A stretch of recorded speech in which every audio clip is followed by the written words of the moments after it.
2 సంవత్సరాలు పవన్ కళ్యాణ్కి ముఖ్యమంత్రి పదవిని కూడా ప్రకటిస్తారు ఎలక్షన్స్ ముందు. అప్పుడు కాపు సామాజిక వర్గం కూడా ఇప్పుడు ప్రస్తుతం డిజిలోకేట్ అవుతున్న వాళ్ళు మళ్ళీ యునైట్ అయిపోతారు అన్నటువంటి వ్యూహంలో ఉన్నారు అన్నటువంటి.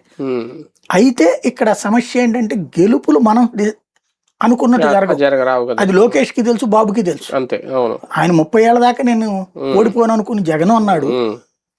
అసలు శాశ్వతంగా ముఖ్యమంత్రి పదవి నాదేనని చంద్రబాబు గారు అన్నారు 14-19 ముందు. కాబట్టి ఎవరి ఫీలింగ్స్ వాళ్ళకుంటాయి. భవిష్యత్తును దృష్టిలో పెట్టుకుంటూ ప్రిపేర్ అవ్వాలి. కేటీఆర్ చేసిన తప్పు కేటీఆర్ని సీఎం చేయకపోవడం. అట్లాగే ఇప్పుడు అక్కడ జరిగిన రాహుల్ గాంధీ చేసిన ఛాన్స్ ఉన్నప్పుడు పిఎం ఇవ్వకపోవడం.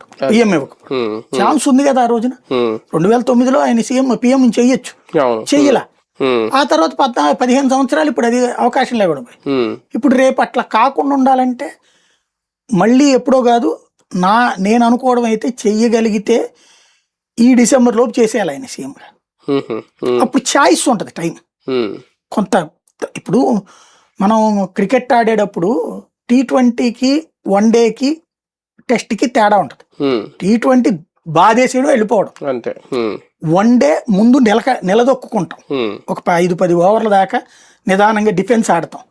తర్వాత పిచ్చు, అవతల బౌలర్ల స్టామినా ఇది తెలుసుకున్నాక బాత్తాం విన్ కోసం. అది ప్రాజెక్ట్. 50 ఓవర్లు ఉంటాయి కాబట్టి.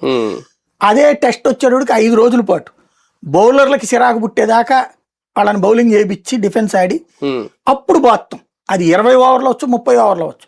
కామ్గా కూల్గా నడుపుకుంటాం. ప్రస్తుతానికి వీళ్ళు T20 ఆడాలి. ఇది వన్డేల కాలం కాదు. T20ల కాలం అయినప్పుడు నువ్వు ఇప్పుడు ఇవ్వాలి టైం.